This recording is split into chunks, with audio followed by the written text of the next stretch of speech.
জাতীয় থেকে আন্তর্জাতিক প্রান্তিক জনপদ থেকে নগর চারপাশে ঠিক কি ঘটছে এই মুহূর্তে তা নিয়ে আয়োজন এখন চারদিক। আপনাদের সঙ্গে আছে আমি অন্যয় কর্মকার। পূর্বাচলে প্লট দুর্নীতিতে দুদকের মামলায় শেখ হাসিনা ও তার মেয়ে পুতুল সহ 18 জনের বিরুদ্ধে গ্রেপ্তারি পরোয়ানা জারি করেছেন আদালত। বৃহস্পতিবার মহানগর দায়রা জজ জাকির হোসেন গালিবের আদালত পরোয়ানা জারি করেন। দুদকের আইনজীবী বলেন, প্লট পেতে শেখ হাসিনার ক্ষমতা সর্বোচ্চ ব্যবহার করেছেন তার মেয়ে পুতুল। রাজুক ও গণপূর্ত অধিদপ্তরের কর্মকর্তারা তাদের প্রত্যক্ষ সহযোগিতা করেন। এ সময় মহানগর জজ আদালতের পাবলিক প্রসিকিউটর জানান, ফ্যাসিস্ট হাসিনা ক্ষমতার অপব্যবহার করে রাজুকের আইন অমান্য করে তার মেয়েকে পূর্বাচলের প্লট বরাদ্দ দেন। এক্ষেত্রে নিজের এ পরিবারের সদস্যদের রাজুকের এখতিয়ারধীন এলাকায় আবাসন সুবিধার কথা গোপন করেছেন পুতুল।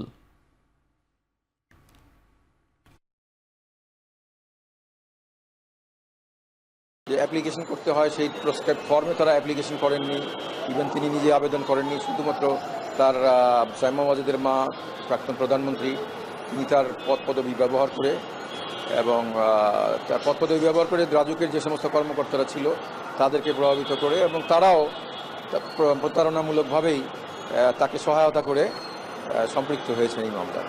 এই মামলায় আসামি এক নম্বর আসামি হলো সাইমা ওয়াজেদ পুতুল এবং 2 নম্বর আসামি হলো ফ্যাসিস্ট শেখ হাসিনা সহ আরও 14 জন আসামি আছে। বাকি আসামিরা হলো রাজুকের কর্মকর্তা কর্মচারী এবং কর্মপ্রতি বাংলাদেশ সরকারের গৃহায়ন ও পূর্ত মন্ত্রণালয়ের তারা সচিব, উপসচিব সহ আরও অন্যান্য কর্মকর্তা কর্মচারী, তারা এই মামলার আসামি। চার্জশিটটি গ্রহণ আমলে নেওয়ার জন্য দিন ধার্য ছিল। আজকে চার্জশিটটি অ্যাকসেপ্ট হয় এবং তাদের বিরুদ্ধে গ্রেপ্তার পরোয়ানা জারি করা হয়। এদিকে গণহত্যার মামলায় শেখ হাসিনা সহ প্রভাবশালী 10 আসামির বিরুদ্ধে ইন্টারপোলের রেড নোটিশ দিতে আবেদন করেছে আন্তর্জাতিক অপরাধ ট্রাইব্যুনালের প্রসিকিউশন টিম। সকালে সাংবাদিকদের সাথে মতবিনিময়ে এই কথা বলেন চিফ প্রসিকিউটর তাজুল ইসলাম। আমাদেরকে যে আইন দেয়া হয়েছে সেই আইন অনুযায়ী বিচারটা করতে হবে এবং এই যতটুকু আছে আইনে সেটার মধ্যে যদি কোনো বিচার কার্যের সমস্যা তৈরি হয় বা জেনুইন কোনো নেসেসিটি আসে যে এই আইনটা এরকম না হলে আমাদের কাজের সমস্যা হচ্ছে, সেইটা আমরা উপস্থাপন করলে সরকার সেই অনুযায়ী হয়তো ব্যবস্থা নেন। কিন্তু পলিসি ম্যাটারের ক্ষেত্রে চিফ প্রসিকিউটরের কার্যালয় রাষ্ট্রকে ইনফ্লুয়েন্স করতে পারে না বা করা উচিত না। ট্রাইব্যুনাল আইন অনুযায়ী যাদের বিরুদ্ধে তদন্তে যাদের বিরুদ্ধে সম্পৃক্ততার প্রমাণ পাবে তাদেরকে গ্রেপ্তার করতে কোনো আইন দ্বারা আটকানো যাবে না, কোনো সিদ্ধান্ত দিয়ে বারিত করা যাবে না। ফের পেছালো বিডিআর হত্যাকাণ্ডের বিস্ফোরক মামলায় প্রায় 300 আসামির জামিনের বিষয়ে আদেশ। বৃহস্পতিবার কেরানীগঞ্জ কেন্দ্রীয় কারাগারের অস্থায়ী আদালতে মামলাটির পূর্ব নির্ধারিত সাক্ষ্য গ্রহণ ও জামিনের আদেশের জন্য দিন ধার্য থাকলেও অনিবার্য কারণে তা স্থগিত করা হয়। বুধবার সকালে কাশিমপুর কারাগার ও কেরানীগঞ্জ কারাগার থেকে আসামিদের আনা হয় অস্থায়ী আদালতে। তবে বিচারক শারীরিকভাবে অসুস্থ থাকা এদিনের সাক্ষ্য গ্রহণ ও জামিনের আদেশ স্থগিত রাখা হয়েছে বলে জানান বিডিআর মামলা পরিচালনাকারী আইনজীবীরা। এ সময় আসামিদের আইনজীবীরা বলেন, বারবার জামিনের আদেশ পেছানো এটি নির্দোষ বিডিআর সদস্যদের প্রতি অন্যায় করা হচ্ছে।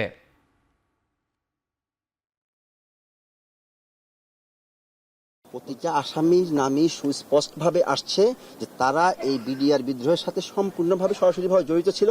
যেহেতু এখানের মধ্যে আমরা এখানে নতুনভাবে করা হচ্ছে যে বিষয়টি, সেহেতু এটা সময়ের ব্যাপার। আমরা চেষ্টা করব দ্রুততার সহিত সাক্ষ্যগুলি শেষ করার জন্য। পরিবর্তিত সরকারের বর্তমান অবস্থায় আমরা প্রত্যাশা করেছিলাম যে এখন বোধহয় অন্তত আইনের শাসন প্রতিষ্ঠিত হয়েছে, একটা ন্যায় বিচার বোধহয় আমরা হয়তো পাবো। কিন্তু এখন দেখতেছি যে দিনে দিনে প্রহসনের মাত্রাটা আরো বেড়ে গেছে। সারা দেশে শুরু হলো এসএসসি ও সমমান পরীক্ষা। এবার মোট পরীক্ষার্থী 19,28,000, যা গতবারের চেয়ে প্রায় 1 লাখ কম। রাজধানীর একটি কেন্দ্র পরিদর্শনে এসে শিক্ষা উপদেষ্টা জানান, পরীক্ষার 2 মাসের মধ্যেই এসএসসির ফলাফল প্রকাশ করা হবে। বৃহস্পতিবার সকাল থেকেই পরীক্ষা কেন্দ্রে আসতে থাকেন এসএসসি ও সমমানের পরীক্ষার্থীরা। যানজটের সংখ্যা বিবেচনায় রেখে 2-3 ঘন্টা হাতে রেখেই কেন্দ্রে পৌঁছান বেশিরভাগ অভিভাবক ও পরীক্ষার্থীরা। এরপর কেউ কেউ যানজটের ভোগান্তিতে পড়েন। পরীক্ষা কেন্দ্র ও এর আশপাশে ব্যক্তিগত গাড়ি রাখায় ক্ষোভ জানিয়েছেন অনেক অভিভাবক। এদিকে মতিঝিল সরকারি বালক উচ্চ বিদ্যালয় কেন্দ্র পরিদর্শন করে শিক্ষা উপদেষ্টা বলেন, প্রশ্ন ফাঁসের উৎসগুলো বন্ধ করা হয়েছে।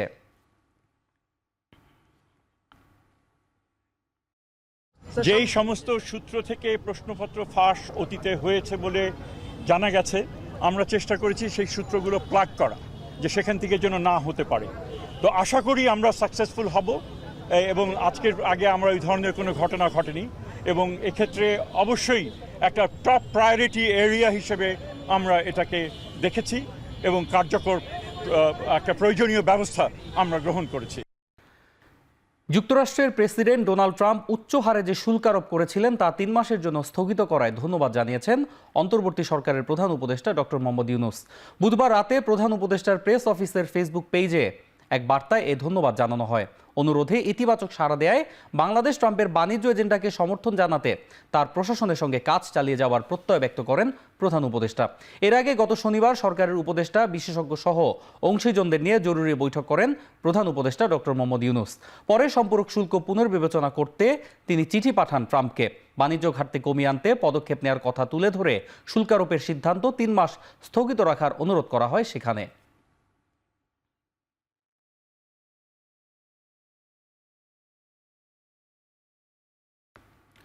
এদিকে মার্কিন শুল্কারোপে ট্রাম্পের 90 দিনের স্থগিতাদেশের পর তৎক্ষণাৎ ঘুরে দাঁড়ায় যুক্তরাষ্ট্র ও এশিয়া প্যাসিফিক অঞ্চলের শেয়ার বাজার।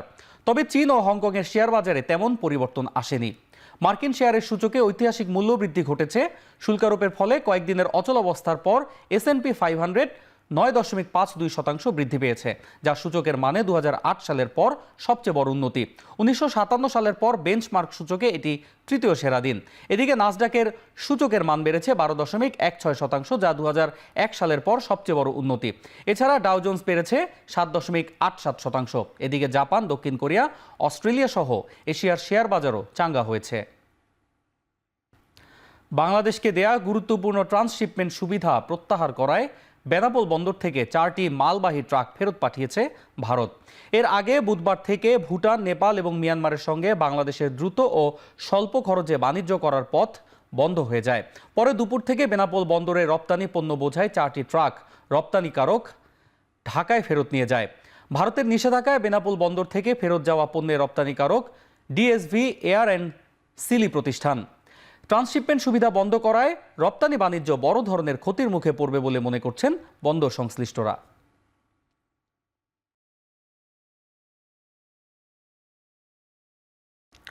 আইন কেউ নিজের হাতে তুলে নিতে চাইলে বা মব সৃষ্টির চেষ্টা করলে কঠোর ব্যবস্থা নেওয়া হবে বলে হুঁশিয়ারি দিয়েছেন স্বরাষ্ট্র উপদেষ্টা জাহাঙ্গীর আলম চৌধুরী।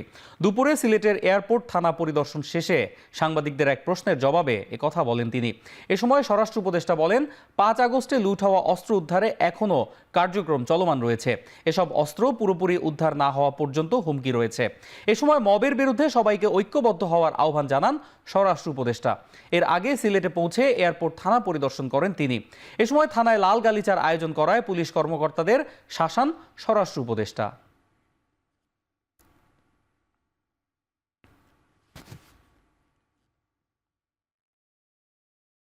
আইন যেন কেউ নিজের হাতে তুলে না নেয়। আইন প্রয়োগ করার যারা তাদের হাতে তাদের অস্ত্র আমরা যতটা এক্সপেকটেশন ছিল আমরা অত উদ্ধার এখনো কমপ্লিট হয় নাই। আমরা চেষ্টা করে যাচ্ছি উদ্ধার করতে। আগামী কয়েক মাসের মধ্যেই ফিলিস্তিনকে রাষ্ট্র হিসেবে স্বীকৃতি দেবে ফ্রান্স। এক টেলিভিশন সাক্ষাৎকারে এই কথা জানান ফরাসি প্রেসিডেন্ট ইমানুয়েল ম্যাক্রো। এ সময় তিনি আরও বলেন, চলমান ইসরায়েল ফিলিস্তিন সংঘাত নিয়ে আগামী জুনে অনুষ্ঠিত জাতিসংঘের সম্মেলনে এ বিষয়ে চূড়ান্ত সিদ্ধান্ত আসতে পারে। ফিলিস্তিন সরকার এই প্রস্তাবকে স্বাগত জানালেও তীব্র নিন্দা জানিয়েছে ইসরায়েল। ইসরায়েলি পররাষ্ট্রমন্ত্রী বলেন, ফিলিস্তিনকে রাষ্ট্র হিসেবে একতরফা স্বীকৃতি দেওয়া মানে ফ্রান্সের হামাসের হয়ে ভূমিকা রাখা। এদিকে দক্ষিণ লেবানন থেকে ইসরায়েল সেনা প্রত্যাহার করলে এবং আকাশপথে হামলা বন্ধ করলে আত্মসমর্পণের বিষয়ে আলোচনায় রাজি হিজবুল্লাহ।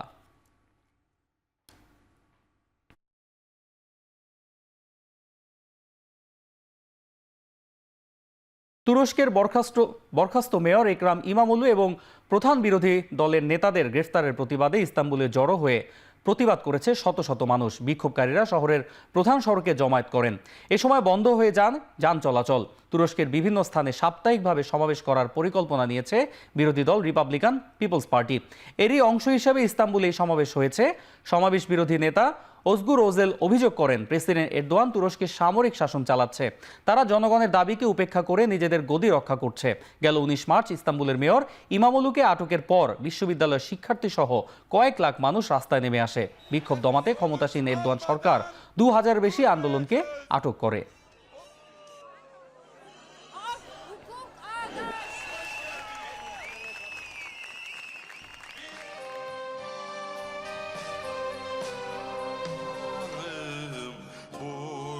ক্যারিবীয় দ্বীপরাষ্ট্র ডমিনিকান রিপাবলিকে নাইট ক্লাবের ছাদ ধসের ঘটনায় প্রাণহানি বেড়ে দাঁড়িয়েছে 124 জনে।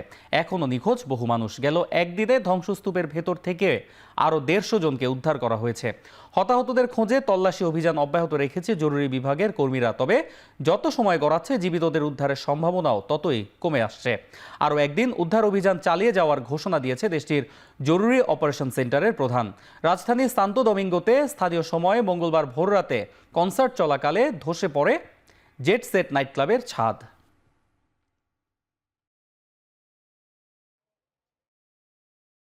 সমসাময়িক বিষয় নিয়ে রাজধানীর গুলশানে বিএনপি চেয়ারপারসনের কার্যালয়ে কথা বলছেন দলটির স্থায়ী কমিটির সদস্য সালাউদ্দিন আহমেদ। সরাসরি চলে যাচ্ছি সেখানে। রাখেন এবং ভবিষ্যতে রাখবেন, সেটার একটা প্রতীকী অনুষ্ঠান, কর্মসূচি এবং পদক্ষেপ হচ্ছে এটা। জুলহাসরা মেধার বিকাশ ঘটানোর সুযোগ আনুষ্ঠানিকভাবে রাষ্ট্রীয়ভাবে তেমন পায় না, কিন্তু জুলহাসরা সারা দেশে ছড়িয়ে ছিটিয়ে আছে। গ্রামাঞ্চলে